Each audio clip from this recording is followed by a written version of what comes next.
Hello friends, today we are going to discuss about how to write a palindrome program. अब ये जो programme हमें लिखना है इसमें हमें कोई भी इनबिल्ट फंक्शन यूज़ नहीं करना है लाइक कैरेक्टर 8 या टू केयर एरेज और कोई भी टू डॉट रिवर्स ऐसे कोई भी इनबिल्ट फंक्शन को यूज़ किए बिना हमें एक प्रोग्राम लिखना है जिसमें हमें चेक करना है कि पैलिंड्रोम है या नहीं। तो before to start writing program, तो जब भी हमें कोई रिक्वायरमेंट आती है, ओके, यहाँ पर इन प्रैक्टिकल सेशन में ये ट्राई करूँगा कि हम किसी प्रोग्राम को लिखें कैसे, because that approach is really required to understand the और गेटिंग द रिक्वायरमेंट।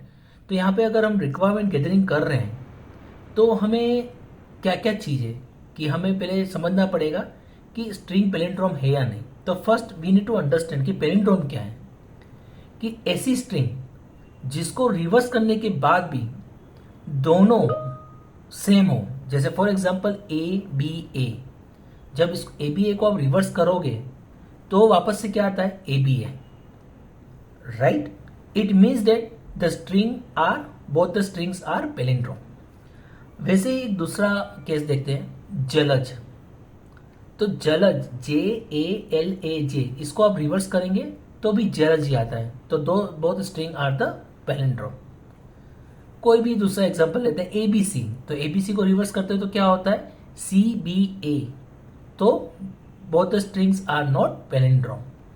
तो इस प्रोग्राम को हमें लिखना है। पहली रिक्वायरमेंट ये हो गई। दूसरी requirement what they are saying we are not suppose to use any inbuilt function. मतलब हमें कोई भी जो जावा हमें कोई इनबिल्ट फंक्शन बने हुए हैं जो लाइब्रेरी के अंदर, हमें उसे यूज नहीं करना है, लाइक कैरेक्टर 8 रिवर्स, राइट। तो those are the function which is Java provide, हमें वो यूज नहीं करना है, उसके बिना हमें ये प्रोग्राम को लिखना है। तो कैसे लिखेंगे, let's start on our practical session. Thank you. Welcome to practical session. तो यहाँ पर मैंने क्या किया है, मैंने एक पैलिंड्रोम का एक क्लास बनाया है और यहाँ पर मेरी एक मेन मेथड है। अब हमारी रिक्वायरमेंट फिर से रिफ्रेश करते हैं कि मेरे पास एक स्ट्रिंग है, ओके, जो जिसमें लिखा है ए बी है, ठीक है। अब स्ट्रिंग को ये चेक करना है कि ये जो स्ट्रिंग है वो पैलिंड्रोम है या नहीं है। मीन्स इसको रिवर्स करने के बाद भी ये जो स्ट्रिंग रहती है वो सेम है कि नहीं, वो हमें चेक करना है। तो उस टाइप का हम प्रोग्राम लिखने जा रहे हैं। तो मुझे क्या है, मैं एक string as a new str करके लिख देता हूँ जिसमें कोई वैल्यू आएगी जो मैं असाइन करूंगा। ओके, इसको रिवर्स करने के बाद यहाँ पर मैं असाइन करूंगा। तो सबसे पहले मुझे क्या करना है, यहाँ पर एक रिवर्स का लॉजिक लिखना पड़ेगा, ठीक है। रिवर्स का logic without using the inbuilt function, ठीक है। अब यहाँ पे मेरा एक कंडीशन क्या है, इफ दोनों स्ट्रिंग सेम है कि नहीं वो चेक करना है। If equals, I am going to use the equals ignore case, ठीक है। और न्यू स्ट्रिंग अगर कैपिटल लेटर हो या स्मॉल लेटर हो वो सबको इग्नोर करने के लिए मैं इसको इक्वल इग्नोर केस यूज कर रहा हूँ। अगर str और न्यू str मतलब इसको रिवर्स करने के बाद भी जो वैल्यू आती है अगर दोनों सेम है तो उसको हम क्या बोल देंगे,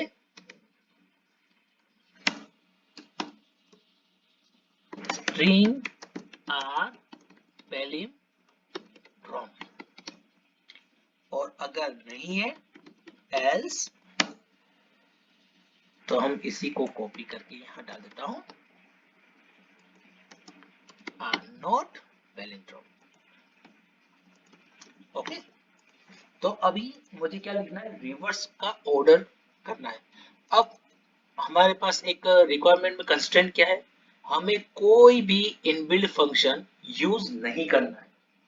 तो क्या करेंगे, अब एक सॉल्यूशन मेरे दिमाग में आ रहा है कि हम बिटवाइज ऑपरेटर यूज करें, बट ये बिट डिफिकल्ट है, ये सॉल्यूशन एक काम नहीं करेगा। तो हम क्या करते हैं, जो मेरी स्ट्रिंग है उसको मैं बाइट्स में कन्वर्ट करता हूँ, जो मुझे रिटर्न क्या करेगा, बाइट्स ऑफ एरे। ओके, तो let's go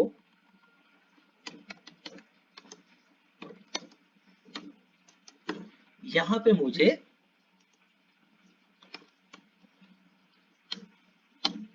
bytes of array मिला। मेरी जो स्ट्रिंग है उसको मैंने बाइट्स में कन्वर्ट कर दिया। ठीक है, अब बाइट्स में कन्वर्ट करने के बाद अब मुझे क्या करना पड़ेगा, ये जितने भी बाइट्स मुझे आए उसको मैं एक लूप में घुमाना पड़ेगा, राइट।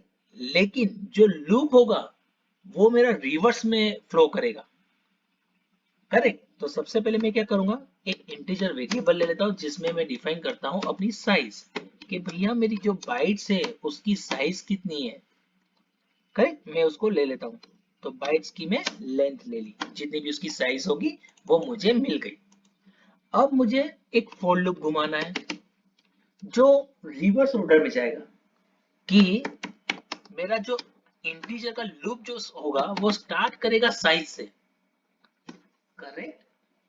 फिर वो जो साइज है कब तक लूप स्टार रहे घूमेगा, जब तक वो -1 पोजीशन तक नहीं पहुंचता, क्योंकि मुझे वो जीरो इंडेक्स तक का चाहिए। और मैं अपने साइज को क्या करूंगा, माइनस माइनस। ओके, ये बाइट्स जैसे मेरे पास बाइट्स की एरे आया, उसको मुझे रिवर्स ऑर्डर में स्टार्ट करना है, तो मैंने क्या किया, उसकी एक पूरी लेंथ ले ली। लेंथ लेने के बाद उसका काउंटर शुरू किया आई को। काउंटर की इनिशियल वैल्यू कितनी रही, जो बाइट्स की साइज है वो, ठीक है। एंड देन आफ्टर वो कब तक मैं काउंटर को घुमाऊंगा, जब तक वो एंड जीरो तक ना पहुंचे, और हर एक लूप में उसको एक माइनस करता रहूंगा। अब जो मेरी बाइट की साइज है ना, इसको अपन -1 रखेंगे, ठीक है। तो कोई एरे इंडेक्स आफ्टर बाउंड और वो एरर आने के चांसेस थोड़े से, मतलब वो चांसेस नहीं रहेंगे, ठीक है। अब नेक्स्ट कि अब मैंने इसको साइज को घुमाया और इसको एक एक वैल्यू मिलेगी, तो अब मुझे क्या मिल रहा है, बाइट की वैल्यू मिलेगी। ओके, तो यहाँ पर मुझे क्या मिल रहा है, बाइट की साइज के हिसाब से मैं उसको एक एक करके घुमाऊंगा और उसकी वैल्यू मुझे मिलेगी। अब मैं क्या करूंगा, ये जो वैल्यूज जो आ रही है, ओके, लूप घुमाऊंगा, उसके बाद मुझे क्या मिलेगा, एक बाइट की वैल्यू मिलेगी, right. Sysout, let me show here, I can be, and if I write as a I, it means I'm getting the value of the byte। जो लास्ट में वैल्यू है वो मुझे मिलेगी, but I need to store somewhere, right, कहीं तो मुझे store करना पड़ेगा। तो मैं क्या करता हूँ, एक कैरेक्टर एरे बना लेता हूँ। Okay, c equal to new character, new char, और अब ये मेरा एक एरे बना रहा हूँ, तो definitely I need to provide the size, correct. तो मैं इसकी साइज ये डिफाइन कर देता हूँ।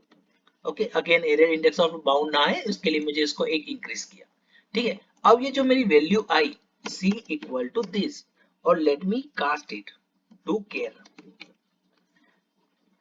Okay, now you can see that, sorry, here I need to give size. Okay, what is the error here,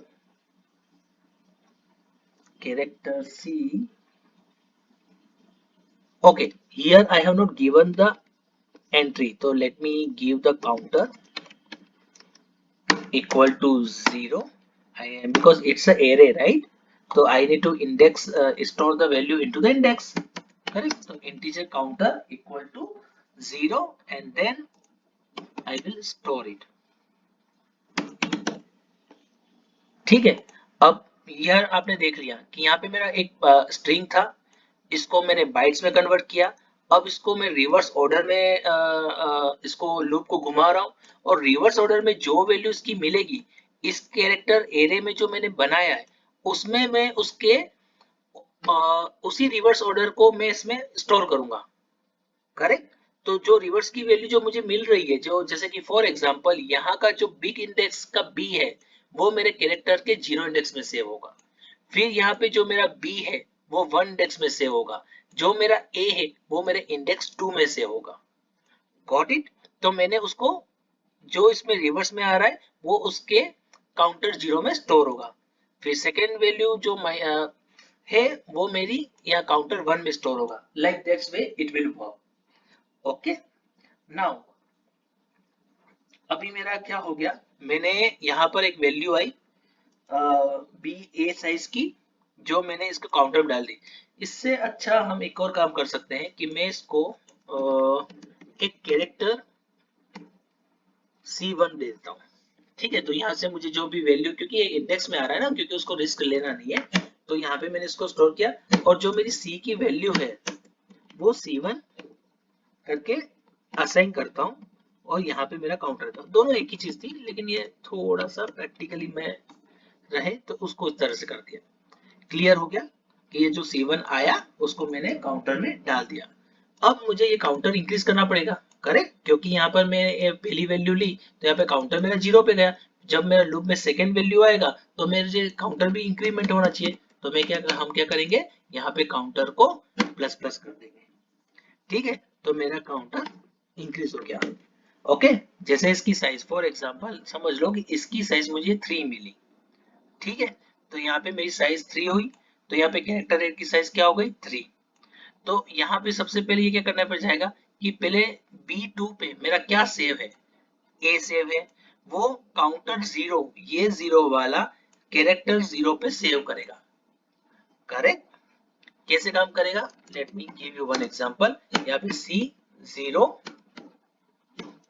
में वैल्यू कौन सी जाएगी, सी बी, जो ओरिजिनल साइज है उसकी 2 की। ठीक है, सेकेंड स्टेप में क्या होगा, इसी चीज को कॉपी करो। सेकेंड स्टेप में क्या होगा, ये काउंटर बढ़ेगा और ये मेरा -1 होगा, क्योंकि ये वाली स्ट्रिंग है।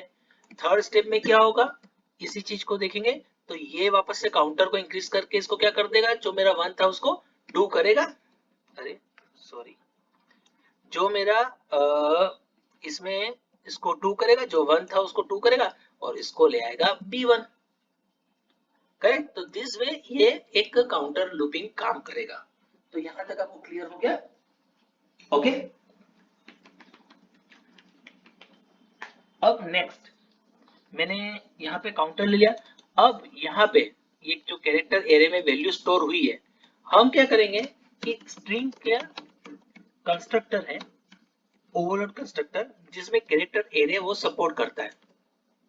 ठीक है, तो यहाँ पर अगर आप देखोगे ना तो डिफरेंट डिफरेंट, देखो ये कंस्ट्रक्टर ओवरलोडेड कंस्ट्रक्टर है। ठीक है, यहाँ पर डिफरेंट डिफरेंट पैरामीटर्स ले रहा है, तो एक वैल्यू जो है यहाँ पर हम क्या करेंगे, इसको सी को स्टोर कर देंगे।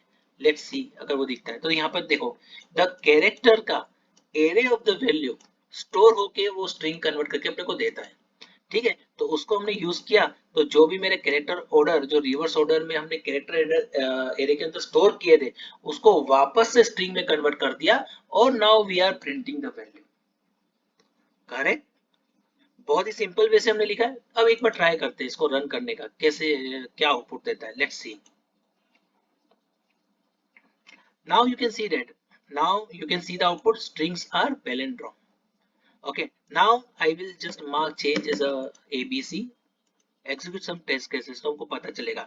देखो एबीसी का रिवर्स ऑर्डर क्या होता है, CBA, तो वो मना कर रहा है। अब हम एक और लेते हैं, Jalaj, let's see what output we will get, string paradox. तो होप आप क्लियर हो गए होंगे कि इस प्रोग्राम को कैसा लिखा जाता है। अगर आपको ये वीडियो पसंद आया है तो प्लीज लाइक करें, और सब्सक्राइब ना करना जरूर, सब्सक्राइब जरूर करें। ये बहुत हेल्प करेगा मुझे नए वीडियो बनाने के लिए, और definitely it will motivate me as well. So please subscribe this channel. Thank you so much.